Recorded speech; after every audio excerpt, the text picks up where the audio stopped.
Britishers की jail तोड़ना, 1975 में उनकी वजह से इंडिया में इमरजेंसी आना, बिहार में टोटल रेवोल्यूशन का नारा लगाना, और ही वॉज द वन जो वेस्टर्न पॉलिटिकल फिलोसफी को इंडिया में प्रैक्टिकल लेवल पे इम्प्लीमेंट करते हैं। So today we'll be talking about Jayaprakash Narayan and his ideas. JP के पॉलिटिकल आइडियाज में ह्यूमन नेचर और ह्यूमन गुडनेस का काफी इंपॉर्टेंट रोल है। 18th सेंचुरी के French philosopher Jean Jacques Rousseau के आइडियाज से वो काफी रिलेट करते हैं। दोनों बिलीव रखते थे कि ह्यूमन गुडनेस या तो फिर गुडनेस टुवर्ड्स ह्यूमैनिटी बहुत इंपॉर्टेंट है।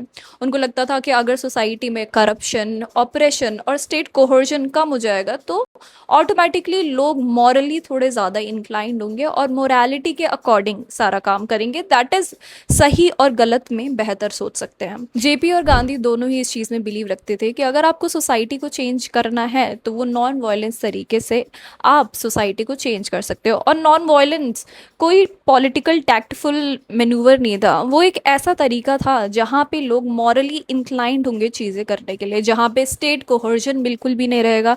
माने सरकारें लोगों को दबाएंगी नहीं कोई काम करने के लिए, और लोगों को नॉन वायलेंट तरीके से अगर चीज़ों को समझाया जाए या किसी को भी अथॉरिटीज़ को नॉन वायलेंट तरीके से कुछ भी समझाया जाए तो वो बेहतर है लोगों के लिए भी, जैसे कि प्रोटेस्ट। और यही प्रोटेस्ट आगे जाके जेपी बहुत ब्यूटीफुली दिखाते हैं बिहार आंदोलन में।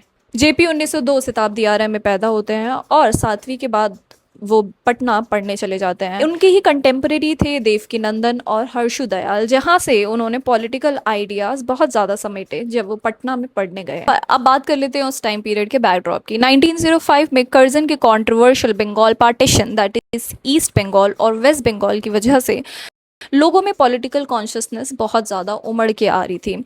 आपका वेस्ट बंगाल आज का बंगाल और ईस्ट बंगाल आपका आज का बांग्लादेश है। उस टाइम पीरियड पे रेवोल्यूशनरी पार्टी जैसे कि गदर पार्टी, अनुशूलन समिति ब्रिटिश इंडिया की पावर को काफ़ी जोरों शोरों से चैलेंज कर रही थी। जेपी की पर्सनल और पॉलिटिकल लाइफ तब मर्ज होती है जब 1920 में उनकी शादी प्रभावती देवी से हो जाती है। प्रभावती देवी काफ़ी इन्फ्लुएंशियल फैमिली से आती थी। उनके फादर ब्रज किशोर प्रसाद एक प्रोमिनेंट लॉयर थे चंपारण से, और ये वही लॉयर थे जिन्होंने गांधी जी को चंपारण मूवमेंट में काफ़ी असिस्ट किया था लीगली। 1922 में जेपी पटना से जाते हैं यूएसए, और यहाँ पे उनकी इंटेलेक्चुअल जर्नी स्टार्ट होती है। 7 साल के टाइम स्पैन में वो 5 यूनिवर्सिटीज़ चेंज करते हैं। सबसे पहले वो जाते हैं यूसी कैलिफोर्निया बर्कली में। यहाँ पे पैसों की कमी पड़ने की वजह से वो प्लांटेशन वर्कर की तरह काम करते हैं, वो फ्लावर ऑर्चिड्स और लेबर की तरह काम करते हैं, और यहीं पे उन्हें पहली बार वर्कर्स की प्लाइट के बारे में पता चलता है, या तो फिर उनका पहला प्रैक्टिकल एक्सपोजर होता है। विस्कॉन्सन यूनिवर्सिटी, जब वो कुछ सेशन ऑलरेडी कंप्लीट कर चुके होते हैं बर्कली में, विस्कॉन्सन में उनका इंजीनियरिंग का पाथ स्टार्ट होता है, और वो विस्कॉन्सन से जाते हैं आयोवा यूनिवर्सिटी। आयोवा में वो 2 सेशन कंप्लीट करते हैं और ultimately he ended up in the Ohio state university, जहाँ पे वो करते हैं एमए इन सोशियोलॉजी। अब वो अमेरिका में इंट्रोड्यूस होते हैं मार्क्सिज्म के आइडिया से, और मार्क्सिज्म की जो जो चीज़ें बोलती थी जैसे कि स्टेटलेस क्लासलेस सोसाइटी, वो उनके साथ काफ़ी रेजोनेट होती है। इवन इतना ज़्यादा कि वो सोवियत मॉडल से भी काफ़ी इंस्पायर्ड थे।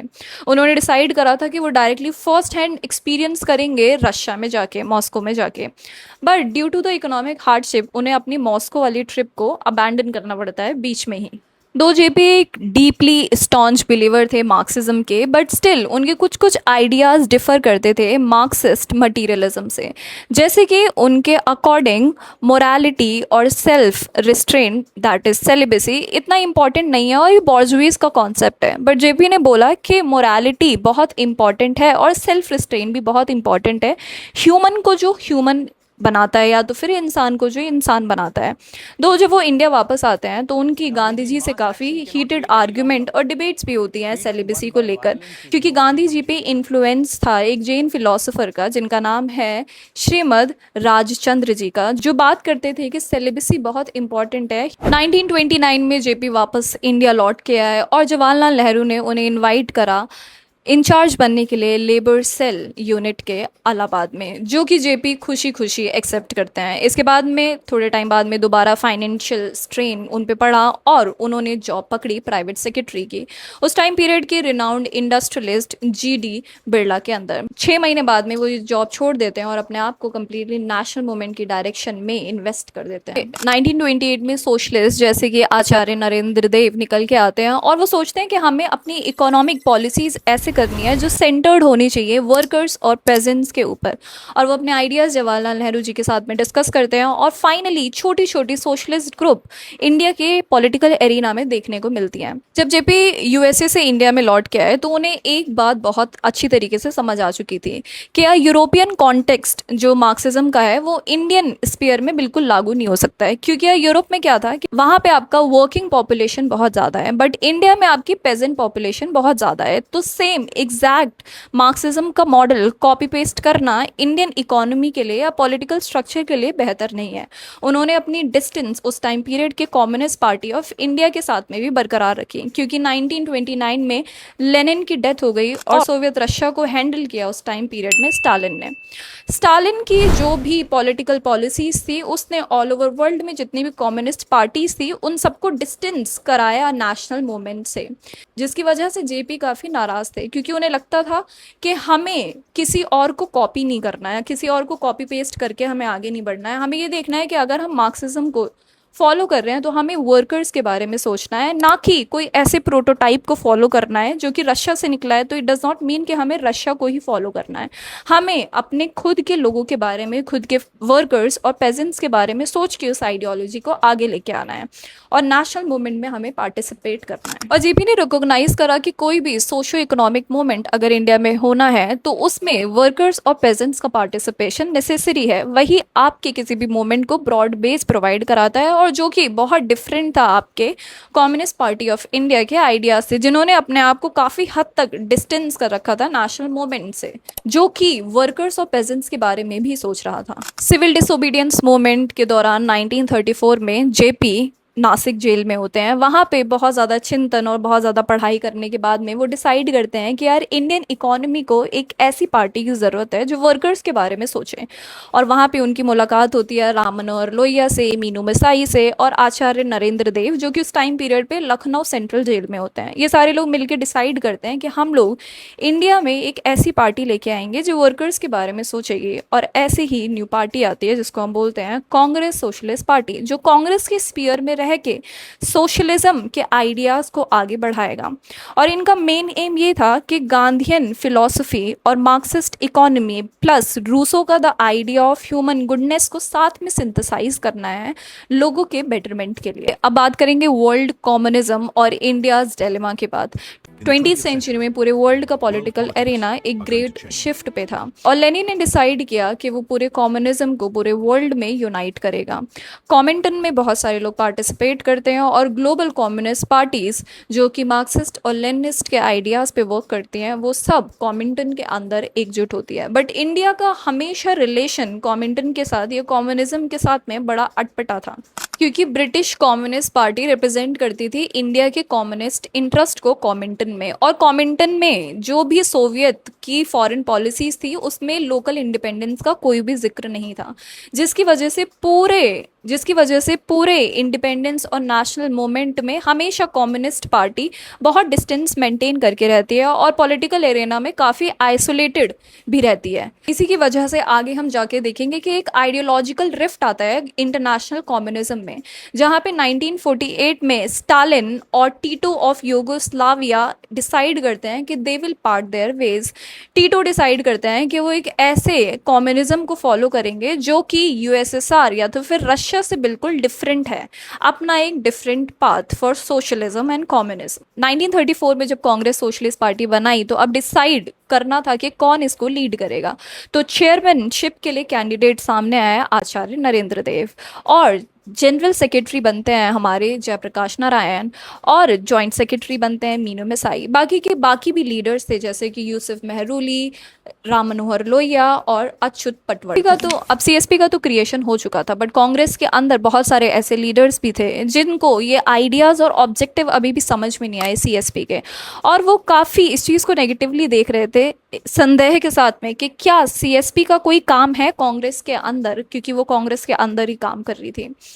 जैसे कि महात्मा गांधी ने कंस्ट्रक्टिव क्रिटिसिज्म दिया, उन्होंने बोला कि क्या क्लासलेस सोसाइटी का या तो फिर क्लासलेस स्ट्रगल का कोई रोल है एंटी कॉलोनियल स्ट्रगल में। इतने सब कुछ इंटरनल टेंशन के बाद में भी सीएसपी मेक श्योर करती है कि वो अपनी एक डिफरेंट स्पेस कार्व आउट करे। उन्होंने फोकस किया वर्कर्स के राइट पे, इकोनॉमिक स्टेबिलिटी पे और लैंड रिफॉर्म्स पर। कांग्रेस सोशलिस्ट पार्टी तो स्टैब्लिश हो चुकी थी, बट इसने पूरे इंडिया में शॉक वेव्स फैलाए। यूथ और लेफ्ट लीनिंग फैक्टर्स और फैक्शंस तो काफ़ी एक्साइटेड थे, but already establish nationalist Indian national Congress में रिएक्ट करते हैं डीप स्केप्टिसिज्म के साथ में। अब देखते हैं कि किसने क्या रिएक्ट किया। जैसे जवाहरलाल नेहरू ने इसे वेलकम किया ओपन आर्म के साथ में, वैसे ही सुभाष चंद्र बोस ने भी इसको काफ़ी एक्साइटेडली एक्सेप्ट किया, but at the same time उन्होंने कॉशन भी दिया कि हमारे यहाँ का सोशलिज्म प्रैक्टिकल और प्रोग्रेसिव होना चाहिए, ना कि ओवरली थ्योरेटिकल होना चाहिए। पर सरदार वल्लभ भाई पटेल इसके काफ़ी रेडिकल क्रिटिक निकले। इन्होंने बोला कि इस यूजलेस एकेडमिक डिबेट जो कि सोशलिस्ट लोगों ने स्टार्ट करी है, इसमें ना फंस के हम अपने नेशनलिस्ट गोल पे ज़्यादा फोकस करना चाहिए, और इस हॉस्टैलिटी को और ज़्यादा फर्दर लेके जाते हैं पट्टाभी सीतारामैया। उन्होंने अपने प्राइवेट कॉरेस्पॉन्डेंस में पटेल के साथ में सीएसपी फाउंडर्स को बोला कि दे आर स्कम। अब जेपी को एक बात बहुत अच्छे से पता चल चुकी थी, जो हम लोगों ने पहले भी देखा, कि इनके यूरोपियन मार्क्सिज्म को इंडिया के कॉन्टेक्स्ट में और सिनारियो में हम अप्लाई नहीं कर सकते हैं। इसी गैप को ब्रिज करने के लिए वो बिहार के प्रोविंशियल किसान सभा के फाउंडर सच्चिदानंद सरस्वती के साथ में कोलैब करते हैं, और इनकी फ्रेंडशिप काफ़ी आगे जाती है इंटेलेक्चुअली, जिसमें ये लोग पार्टिसिपेट करते हैं और इंटेलेक्चुअल डिबेट में शामिल होते हैं towards the socialist wellbeing of workers and pageants in rural area. 1936 में जेपी ने एक सेमिनल बुक लिखी जिसको बोला गया वाई सोशलिज्म। दो इस बुक में गांधी के आइडिया और फिलॉसफी और ट्रस्टीशिप को डायरेक्टली अटैक करा, बट स्टिल जेपी रिस्पेक्टफुली एक कॉपी महात्मा गांधी को सेंड करते हैं अपनी इसी राइटिंग में। और थर्ड सीएसपी के कॉन्फ्रेंस 1936 में जेपी वहाँ पे चेयरमैन होते हैं और कुछ आइडियाज़ को अडॉप्ट करते हैं, जैसे कि ये फर्स्ट बोलते हैं कि प्राइवेट ओनरशिप को अबॉलिश करना, हर जगह नहीं, वहाँ वहाँ जहाँ पे लोगों की नेसेसिटी है, जैसे कि वो चीज़ें आपकी स्टेट ओन्ड होनी चाहिए। कोऑपरेटिव एंड कलेक्टिव फार्मिंग जो कि इंडियन एग्रेरियन सोसाइटी को सूट करे। और third one is socialist control over major natural resources, जहाँ पे हम लोग इंडिविजुअल की ग्रोथ को ना देख के पूरी सोसाइटी की ग्रोथ को देखें। तो ये तीन आइडियाज़ को इस कॉन्फ्रेंस में, थर्ड सीएसपी कॉन्फ्रेंस में अडॉप्ट किया जाता है। 1937 के elections and world war two. 1935 में गवर्नमेंट ऑफ इंडिया एक्ट आया जिसमें इंडियन लीडर्स काफ़ी खुश नहीं थे। जेपी डिसाइड करते हैं कि वो 1935 के इलेक्शंस में पार्टिसिपेट नहीं करेंगे, पर at the same time Congress के कुछ लीडर्स डिसाइड करते हैं कि वो इस इलेक्शन में पार्टिसिपेट करेंगे। कांग्रेस इसमें पार्टिसिपेट करती है और काफ़ी बहुमत से जीतती भी है, बट जेपी और कांग्रेस के बीच में अब टेंशन राइज हो रहे थे। इवन जेपी ने राजेंद्र प्रसाद को उनके एंटी कॉलोनियल रिमार्क्स के लिए कॉल आउट भी करा। इसी बीच 1939 में क्या होता है, वायसराय ललित गो यूनिलेटरली अकेले डिसाइड कर लेते हैं कि इंडिया वर्ल्ड वॉर 2 में पार्टिसिपेट करेगा बिना इंडियन लीडर्स के पूछे। इसी क्राइसिस के बीच में सुभाष चंद्र बोस डिसाइड करते हैं कि वो इस बार इलेक्शंस के लिए रन करेंगे for the presidentship of Indian national Congress, और वो अपना इंस्टेंस क्लियर रखते हैं कि उनकी पॉलिसीज अगेंस्ट एंटी इंपीरियलिज्म होगी। इसी के बीच में कांग्रेस के बहुत सारे लीडर्स नाराज हो जाते हैं कि हम डायरेक्टली एंटी इंपीरियलिस्ट पॉलिसीज को अडॉप्ट नहीं कर सकते हैं, और सुभाष चंद्र बोस नाराज होकर आईएनसी के प्रेसिडेंटशिप से रिजाइन कर देते हैं और उनकी जगह लेते हैं डॉक्टर राजेंद्र प्रसाद। अब इसी बीच 3 मई 1939 को सुभाष चंद्र बोस स्टार्ट करते हैं फॉरवर्ड ब्लॉक को। जेपी और बाकी के लीडर्स ऑब्जेक्ट करते हैं और बोलते हैं कि हमें ऐसी डिफरेंट सेग्रेटेड पार्टीज या डिफरेंट फाउंडेशंस की ज़रूरत नहीं है। हमें क्या करना है, हमें अभी एकजुट रहना है और इंपीरियलिज्म के अगेंस्ट आवाज़ उठानी है। अब वर्ल्ड वॉर टू एक्सकेलेट करती है, जेपी एक फायरी स्पीच देते हैं जिसकी वजह से उन्हें हजारीबाग सेंट्रल जेल में डाल देते हैं। 1942 में महात्मा गांधी ने क्विट इंडिया मूवमेंट लॉन्च कर दिया है जिसके अंदर ब्रिटिशर्स ने सारे इंडियन लीडर्स को उठा के जेल में डाल दिया है। 1942 की दिवाली की रात को जेपी डिसाइड करते हैं अपना मोस्ट डेयरिंग एक्ट को एग्जीक्यूट करना। वो प्लान करते हैं कि वो हजारीबाग सेंट्रल जेल की दीवार को लांग के वहाँ से एस्केप कर देंगे, और वो कर भी लेते हैं अपने 5 दोस्तों के साथ में। और वहाँ से वो भागते हैं नेपाल में वो स्टार्ट करते हैं आज़ाद हिंद फोर्स, और नेपाल में समहाउ उनको पनाह दे रखी थी राणाज ऑफ नेपाल ने। पर ब्रिटिशर्स ने राणा पे इतना ज़्यादा दबाव डाला कि उन्होंने लोहिया और जयप्रकाश नारायण को उठा के हनुमान नगर जेल में डाल दिया। बट बात यहीं तक नहीं थी। आज़ाद दास्ता जो कि अब माहिर हो चुकी थी गोरिल्ला वॉरफेयर में, वो रात में जाती है, रेड करती है जेल को और वहाँ से जेपी और लोहिया को भगा देती है। इवन ब्रिटिश गवर्नमेंट ने भी जेपी के इस डेयरिंग एक्ट को एक्नॉलेज करा और बोला कि इस मोमेंट के लीडिंग लीडर्स में जेपी शामिल है। अब बात करेंगे पोस्ट इंडिपेंडेंस की। पोस्ट इंडिपेंडेंस में जेपी ने एक्टिव पॉलिटिक्स छोड़ा और विनोबा भावे के बोदान मूवमेंट में जोरों शोरों से योगदान दिया। बट अचानक से एक इंस्टेंस होता है गुजरात में, कुछ स्टूडेंट्स प्रोटेस्ट करते हैं और बोलते हैं कि अचानक से उनके हॉस्टल फीस हाइक कर दी और बेसिक एमिनिटीज़ के भी प्राइजेस बढ़ा दिए गए। यही लहर पहुंचती है बिहार में, और बिहार में 1974 में स्टूडेंट करप्शन और अनएम्प्लॉयमेंट के अगेंस्ट आवाज़ उठाते हैं और स्टूडेंट मूवमेंट स्टार्ट करते हैं। वो लोग जेपी के पास में जाते हैं और जेपी एक्सेप्ट करते हैं उसकी लीडरशिप, और वहीं से जेपी नारा देते हैं टोटल रेवोल्यूशन का, दैट इज संपूर्ण क्रांति। अब इसका डायरेक्ट कनेक्शन है 1975 में जो इंदिरा गांधी ने इमरजेंसी लगाई थी। इसी मोमेंट के दौरान कुछ लीडर्स निकल के आते हैं जैसे कि लालू प्रसाद यादव और नीतीश कुमार। ये लोग डिसाइड करते हैं कि ये लोग अपनी पार्टी को 2 पार्ट में डिवाइड करेंगे। स्टूडेंट विंग्स को एक विंग जाएगी और घेराव करेगी पूरे आसपास विधानसभा का। इस घेराव में ये लोग एक्सेप्ट करेंगे कि लोग रिज़ाइन करें, पॉलिटिकल लीडर्स रिज़ाइन करें और अपनी गलती को एक्सेप्ट करें। और इसी बीच 1975 में Indira Gandhi with then president Fakhruddin Ahmed रातों रात इमरजेंसी डिक्लेयर कर देते हैं। इसी बीच सारे पॉलिटिकल लीडर्स को अरेस्ट कर लिया जाता है, जैसे कि जेपी को रात में 3 बजे उनके दिल्ली के रेजिडेंट से उठा लिया जाता है और हरियाणा में हाउस अरेस्ट में रख दिया जाता है। और वहीं पे दूसरे लीडर भी थे जैसे कि मोरारजी देसाई, वो भी हरियाणा में ही उस टाइम पीरियड पे रखे गए थे। जब पूछा गया कि इंदिरा गांधी ने इमरजेंसी क्यों लगाई तो उन्होंने बोला कि जो ऑपोजिशन थी वो बार बार लोगों को रेजिग्नेशन मांग रही थी। यहाँ पे पुलिस और आर्मी म्यूटिनी करने वाली थी ऑलमोस्ट, और लोग यहाँ पे हर जगह सरकार गिराने वाली साजिशें रच रहे थे। तो इस वजह से इन्होंने इमरजेंसी यहाँ पे लागू कर दी। जेपी की हेल्थ अब धीरे धीरे डिटोरिएट होने लग गई थी। उन्हें हरियाणा के हाउस अरेस्ट से शिफ्ट करा गया एम्स दिल्ली में, और वहाँ से उन्हें शिफ्ट करा गया पीजीआई चंडीगढ़ में। 4 महीने सॉलिटरी कन्फाइनमेंट में रहे। उस टाइम पीरियड में वो अपने साथ एक पर्सनल डायरी रखा करते थे। बीच में जब 1975 में बिहार में फ्लड आए तो जेपी ने 1 महीने के पैरोल मांगा प्राइम मिनिस्टर से, बट प्राइम मिनिस्टर ने इस बात को इग्नोर कर दिया।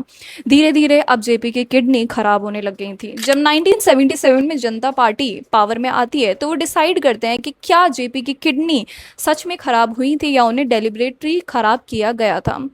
अब रिपोर्ट्स तो आई बट कभी भी वो पब्लिक रिपोर्ट्स नहीं हुई कि उन रिपोर्ट्स में आखिर था क्या। अब लोगों को डर था कि जेपी कहीं इसकी वजह से उनकी डेथ ना हो जाए, तो विनोबा भावे ने अर्ज किया प्राइम मिनिस्टर को कि जेपी की हेल्थ अब धीरे धीरे डिटोरिएट हो रही है, उनको बाहर निकाला जाए। आफ्टर 140 डेज जेपी को फाइनली रिलीज करा गया, और जब उन्हें रिलीज करा गया तो उनकी ज़िंदगी अब पहली जैसी नहीं थी। उन्होंने बाकी अपनी पूरी लाइफ डायलिसिस पे गुजारी।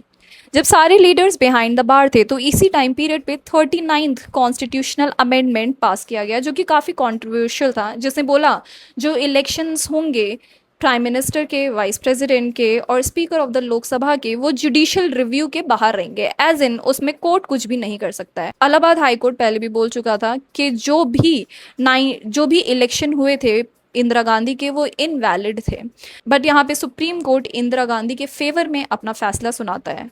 1977 में आफ्टर 2 years फाइनली इमरजेंसी को अपलिफ्ट करा गया, और यहाँ पे जेपी और बाकी के ऑपोजिशन लीडर डिसाइड करते हैं कि वो सारी ऑपोजिशन पार्टी को एक साथ क्लब करेंगे और जनता पार्टी के अंदर लेके आएंगे। ये वही जनता पार्टी है जो आज आपकी बीजेपी के फॉर्म में आई है। 1977 के इलेक्शन में जनता पार्टी जीत जाती है और कांग्रेस हार जाती है। इसी के साथ में पहली बार आती है नॉन कांग्रेसी गवर्नमेंट। अब बात आई कि इसके प्राइम मिनिस्टर कौन बनेंगे, और मोरारजी देसाई बनते हैं पहले प्राइम मिनिस्टर जनता पार्टी के।